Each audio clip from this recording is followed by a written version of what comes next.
Hello everyone, welcome to the official YouTube channel of Delhi career group defence academy.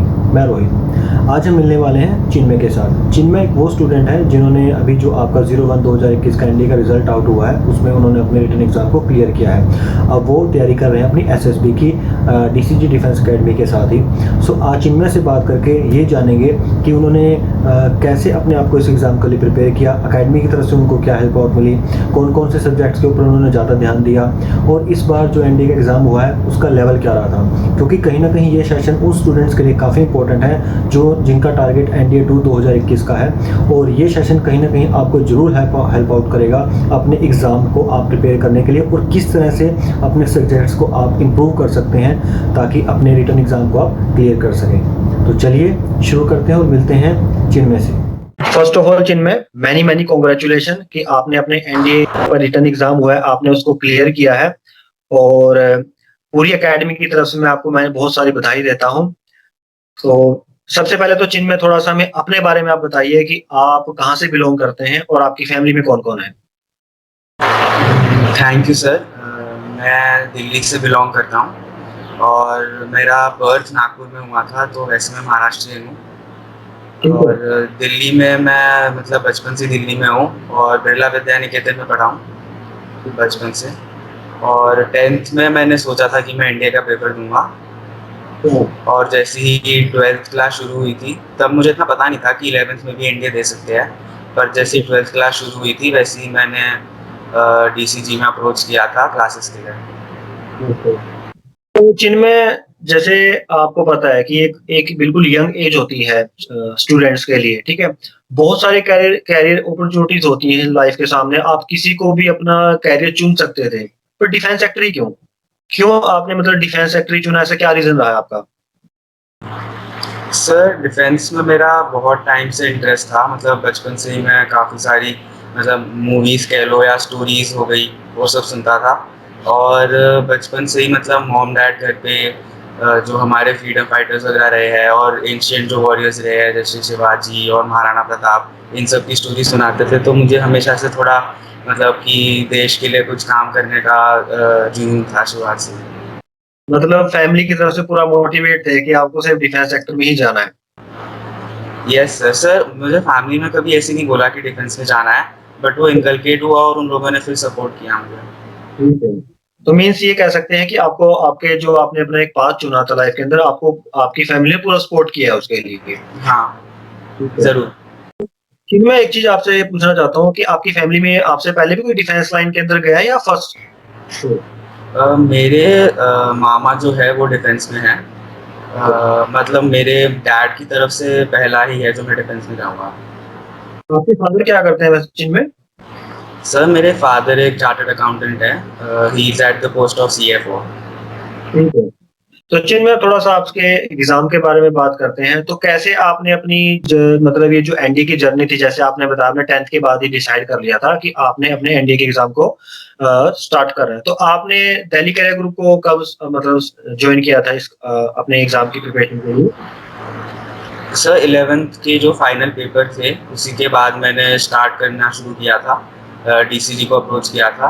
और फिर मैंने मतलब 11th से ही पढ़ना तो शुरू कर दिया था, बट एक जो बूस्ट होता है वो एक मतलब जब एग्ज़ाम थोड़ा पास आता है तभी थोड़ा मिलता है कि अब एक्चुअली में पढ़ना ज़रूरी हो गया है। ठीक है। और मोस्टली मैंने मैथ्स पे ज़्यादा फोकस किया था एडमिशन की तरह। मतलब अभी तो हमारी तब की आपकी ऑनलाइन क्लासेस ही चल रही हैं। यस सर, तब से ऑनलाइन क्लासेस चल रही हैं। तो एक चीज़ मैं आपसे पूछना चाहता हूँ सबसे पहले, मतलब जैसे आपने बोला कि आप प्लस 1 से ही स्टार्ट आपने अपना एग्ज़ाम को स्टार्ट कर दिया था। तो ये भी हम सभी बच्चों को पता है जितने भी डिफेंस एस्पिरेंट्स होते हैं कि जो एनडीए का एग्ज़ाम होता है उसमें मैक्सिमम आपका 11th का 12th का ही सिलेबस आता है। तो जब आप अपनी एक रेगुलर स्टडी कर रहे थे क्लासेस में और जब उसके बाद आपने कोचिंग के थ्रू आपने स्टार्टिंग अपनी प्रिपरेशन करी, तो क्या एक बेसिक डिफरेंस नज़र आता है आपको सेल्फ स्टडी में और यहाँ से आप? सर बेसिक डिफरेंस तो क्वेश्चन सॉल्विंग एबिलिटी जो है। सर हम लोग थ्योरी वगैरह तो पढ़ लेते हैं, बट क्वेश्चंस देख के उसे सॉल्व कैसे करना है उसके लिए गाइडेंस बहुत ज़रूरी होती है। तो एक आपको किन सब्जेक्ट्स में लगता था कि अगर आपने जो अपनी प्रिपरेशन करी है, जहाँ आपको बहुत ज़्यादा इम्प्रूवमेंट नज़र आई है अपने अंदर? सर मैंने 11th में साइंस ली थी, तो ऑब्वियसली मुझे ज़्यादा सोशल स्टडीज़, हिस्ट्री, ज्योग्राफी इन सब के बारे में पता नहीं था। तो उस वाले जो फ़ेज़ है उसमें मुझे बहुत फ़ायदा मिला। ठीक है। तो अब जैसे आपके एग्ज़ाम की बात करते हैं, तो एग्ज़ाम में आपने अपने फर्स्ट अटेम्प्ट में ही किया अपना क्लियर? सर मैंने एक सितंबर में दिया था 2020 में, बट वो वाला मैं क्लियर नहीं कर पाया था। तो अब जैसे आपने वो एग्ज़ाम दिया सितंबर में और अब आपने जो एग्ज़ाम दिया, इन दोनों एग्ज़ाम में आपको क्या डिफरेंस नज़र आ रहा था एग्ज़ाम के पैटर्न के अंदर? सर एग्ज़ाम पैटर्न तो मेरे हिसाब से सेम ही था, बट जैसे पहले वाले पेपर में मैंने मैथ्स इतने अच्छे तरीके से नहीं किया था। मैं बहुत लाइटली लेके चल रहा था, बट जब मेरा पास नहीं हुआ तो मुझे लगा कि मुझे मैथ्स और प्रैक्टिस करने की ज़रूरत है, और साथ ही में जो सोशल स्टडीज़ वाले चैप्टर्स हैं, उसको भी एक बार थोड़ी रिवाइज़ और स्टडी करने की ज़रूरत है। तो एक चीज़ और आपसे मैं पूछूँगा यहाँ पर कि आपको भी पता है कि पैंडेमिक सिचुएशन चल रही है कोविड की वजह से, इस बार बने होंगे एनडीए के एग्ज़ाम के अंदर वहाँ पर। तो क्या मतलब कुछ जो एक एग्ज़ाम देने जाता है प्रोटोकॉल इसके कोविड के रिलेटेड, तो वहाँ कुछ आपको ऐसी परेशानी फेस करनी पड़ती है या जो सिस्टम होता है बहुत ईज़ी वे से वहाँ पर गैदर किया हुआ था? सर इस बार तो सिस्टम बहुत ईज़िली था, मतलब पहले भी 2020 में भी और इस बार भी। और मतलब ये है कि आपके पास एडमिट कार्ड हो तो आपको कोई रास्ते में भी नहीं रोकता है, और वहाँ पे भी आपको अपना सैनिटाइज़र और आपसे पूरा कोऑपरेशन में करते हैं वो लोग। बिल्कुल। तो मीन्स हम ये कह सकते हैं कि जो स्टूडेंट के अंदर माइंड में अगर ये कहीं क्वेश्चन है कि पैंडेमिक की वजह से एग्ज़ाम में कोई प्रॉब्लम हो सकती है, तो ऐसा कुछ नहीं है। आप अपने सिर्फ़ अपने आप को अपने प्रिपेयर करना है अपने एग्ज़ाम्स के लिए, ठीक है? Yes sir. तो अब तक आपने एक चीज़ यहाँ पर मेरे को बताया कि जो आपने लास्ट टाइम अपना एग्ज़ाम दिया था, वहाँ आपको मैथ के अंदर थोड़ी-सी अपनी कमी नज़र आती आई थी। लेकिन इस बार आपने ऐसा क्या चीज़ किया कि आपके मैथ में बहुत ज़्यादा इम्प्रूवमेंट हुई और आपने अपने एग्ज़ाम को क्लियर किया? सर इस बारी मैंने ज़्यादा क्वेश्चन सॉल्व किए, और जैसे पिछली बारी मैंने मॉक टेस्ट नहीं दिए थे मैथ्स के, तो इस बार मैंने मॉक टेस्ट भी ज़्यादा दिए। और जो थ्योरी जो एक होती है अच्छे से उसे रिवाइज़ किया, जो इक्वेशंस होती है और जो फ़ॉर्मूला होता है उसे अच्छे से रिवाइज़ किया, और बेसिकली मॉक टेस्ट से बहुत इम्प्रूवमेंट आई। ठीक है। तो अकेडमी की तरफ से आपको अपने इन सब्जेक्ट्स में क्या हेल्प आउट मिली? सर एकेडमी की तरफ से जो स्टडी मटेरियल मिला था मैंने उससे पढ़ा, और उसके अलावा भी जो क्लासेस हुई थी मेरी ऑनलाइन, उसमें भी मैम ने काफ़ी सारे इंपॉर्टेंट क्वेश्चंस या फॉर्मूलाज बताए थे, उससे भी मदद हुई। वो जो आपने अपनी अकेडमी की तरफ से ऑनलाइन क्लासेस ली हैं यहाँ पर, तो उसमें आपको मतलब किस वे से आपको प्रिपेयर किया जाता था? जैसे आपको लेट्स से कि अगर मान लो आपको कोई प्रॉब्लम आती है किसी भी सब्जेक्ट में या किसी भी मैथमेटिक्स के पेपर के अंदर या क्वेश्चन के अंदर, तो वो कैसे हेल्प आउट होती थी आपकी यहाँ पर? सर पहले तो जो भी टीचर होते थे वो हमें नॉर्मल थ्योरी और जो सब्जेक्ट रिलेटेड मैटर है वो बताते थे, और जो क्वेश्चंस एनडीए में आ चुके हैं प्रीवियस ईयर क्वेश्चंस वो सॉल्व कराते थे, और फिर अगर हमें कोई डाउट होता था तो वो क्लियर करते थे। कम्युनिटी हम ये बोल सकते हैं कि जो आपने अपनी ऑनलाइन क्लासेस यहाँ पर ली हैं, आपको पूरी तरह से हेल्प आउट मिली है, चाहे आपकी एक प्रॉब्लम हो या आपका कोई भी टॉपिक से रिलेटेड हो, आपको हर चीज़ के लिए हेल्प आउट मिली है यहाँ पर। Yes sir. तो आपके फेवरेट टीचर कौन है फिर आपके इस पूरी जर्नी के टाइम में? सर मेरे पूजा मैम फेवरेट रही है, उनके साथ काफ़ी बात हुई थी, और एक मनीष कोचर सर है, उनसे भी काफ़ी बात हुई थी। बेसिकली सर आई थिंक आपको हिस्ट्री और जीके का पार्ट काफ़ी करवाते हैं। Yes sir. Very good. हाँ, यस वो काफ़ी सुलझे हुए और काफ़ी एक्सपीरियंस टीचर है यहाँ पर और आई थिंक आपने उन्हें देखा भी होगा, जो काफ़ी मोटिवेट करते हैं बच्चों को। तो जो आपने अब बात करते हैं आपके एग्ज़ाम के क्वेश्चन के रिलेटेड। पैट मतलब जो एग्ज़ाम आपने दिया है इस बार, वो मतलब क्या था? उसका जो लेवल था, नॉर्मल लेवल था, हाई लेवल था या काफ़ी मतलब हार्ड लेवल था या किस टाइप से मतलब लेवल आप बोलोगे एग्ज़ाम का लेवल था? सर एग्ज़ाम इस बार मीडियम टू हार्ड लेवल था, मतलब कुछ क्वेश्चन ऐसे थे जो काफ़ी मतलब टाइम लगा था सॉल्व करने के लिए, और जैसे हर पेपर में होता है सब कुछ इजी क्वेश्चंस तो होते ही हैं ताकि मतलब स्कोर बच्चे का बन जाए। पर इस बार पेपर में जो हिस्ट्री वाला पोर्शन था, बेसिकली हिस्ट्री वाले पोर्शन में जैसे मोस्टली जो करंट हिस्ट्री होती है इंडिपेंडेंस स्ट्रगल वाली वो आती है, बट इस बार ज़्यादातर एंशियंट और मिडीवल वाली आई थी, तो उस हिसाब से थोड़ा चेंज किया था इस बार। और जो उसमें इंग्लिश का पोर्शन आता है आपका, आई थिंक इंग्लिश का मतलब जो वेटेज थी वो किस मतलब जो उसमें क्वेश्चन पूछे गए थे वो किस लेवल के थे? सर इंग्लिश में क्वेश्चंस मैं कहूँगा कि इजी मीडियम ही थे। बेसिकली आपकी वोकैबुलरी अगर स्ट्रांग हो तो आप इंग्लिश वाला क्वेश्चन इजीली कर सॉल्व कर सकते हैं। सर वो 200 मार्क्स का होता है। 400 की आपकी बाकी जो आपकी फिजिक्स, केमिस्ट्री, जीके और आपकी हिस्ट्री आती है उसमें से क्वेश्चंस आते हैं आपके। यस ठीक सर। है। अच्छा, एक चीज़ हो रहा है कि जो आपने मैं आप सबको पता है कि जब भी हम एनडीए का एग्ज़ाम देते हैं तो उसमें पार्ट 1 जो आपका होता है पूरा का पूरा मैथमेटिक्स होता है, ठीक है? तो उस मैथमेटिक्स के अंदर जो वेटेज होती है चैप्टर्स की अगर हम बात करें, तो आपको क्या लगता है कि कौन-कौन से चैप्टर इम्पोर्टेंट होते होंगे स्टूडेंट्स के लिए? सर मैथ्स में ट्रिग्नोमेट्री बहुत ज़्यादा इम्पोर्टेंट है और बाकी limits, continuity, differentiability, integration, basically जो भी कैलकुलस का पार्ट है वो बहुत ज़्यादा इम्पोर्टेंट है। कैलकुलस से बहुत क्वेश्चन बन जाते हैं। ठीक है।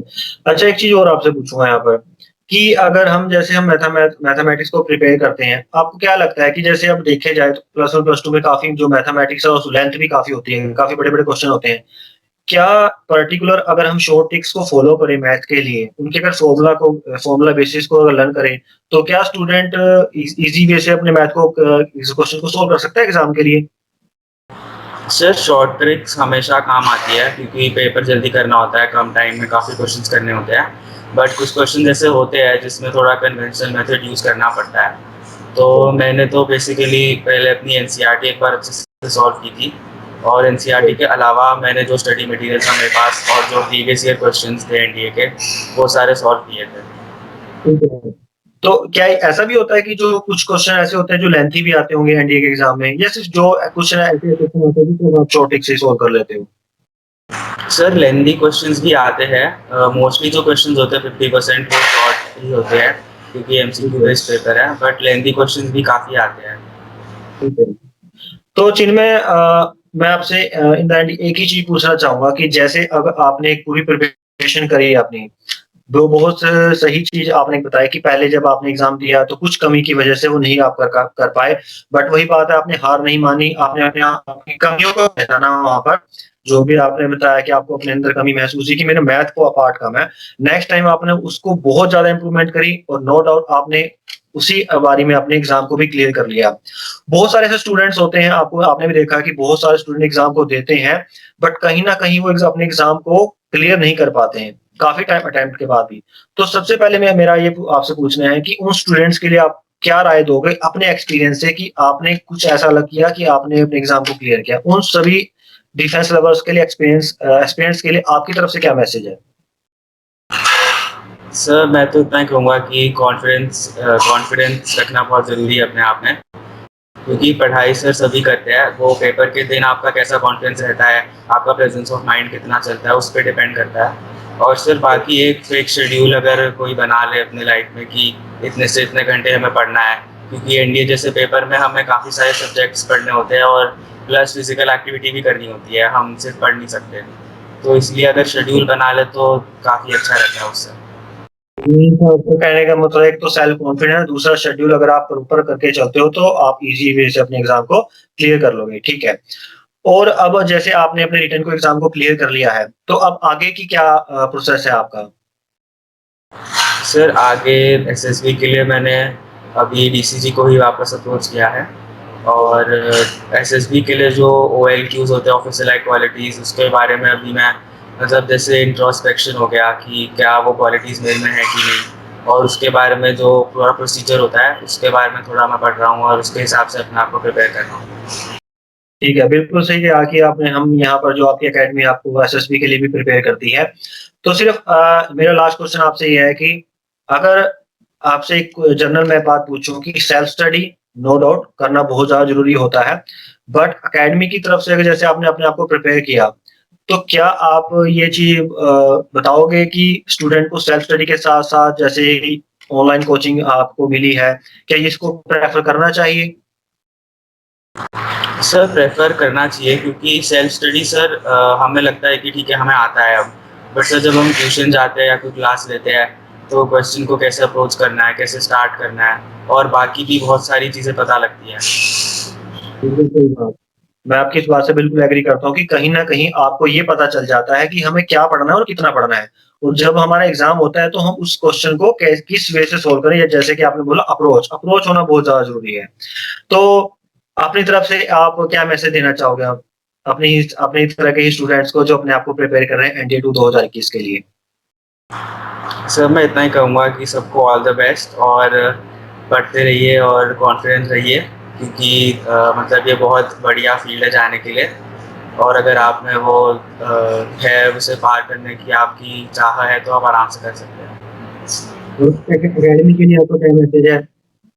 सर एकेडमी के लिए तो टीचर्स बहुत अच्छे हैं एकेडमी के पास, बहुत मोटिवेट करते हैं बच्चों को, और वो बहुत मदद करता है बेसिकली ऐसे पेपर के लिए, क्योंकि ऐसे पेपर में मोटिवेशन बहुत चाहिए होती है। बिल्कुल सही बात कही आपने कि देखो मेहनत होती है, बट मेहनत के साथ-साथ एक मोटिवेट भी बच्चों को मिलना बहुत ज़्यादा ज़रूरी है। तो जिनमें पूरी पूरी की पूरी दिल्ली कैरियर अकेडमी की तरफ से मैं आपको बहुत-बहुत कांग्रेचुलेशंस करता हूँ दोबारा। और जैसे आपने अपने रिटन को क्लियर किया है, नो डाउट हमें पूरी उम्मीद है कि आप अपने एसएसबी में भी बहुत अच्छा करोगे और आपका नाम मेरिट लिस्ट में ज़रूर आएगा। और जब आप दोबारा एज़ ए एसएसबी भी क्लियर कर लोगे, उसके बाद मैं दोबारा आपसे बात करूँगा। तो पूरी की पूरी फैमिली की तरफ से हम आपको ऑल द बेस्ट बोलते हैं आपके एसएसबी के लिए। और thank you very much for giving your precious time. Thank you Chinmay. Thank you. All the best for your thank you career. Sir.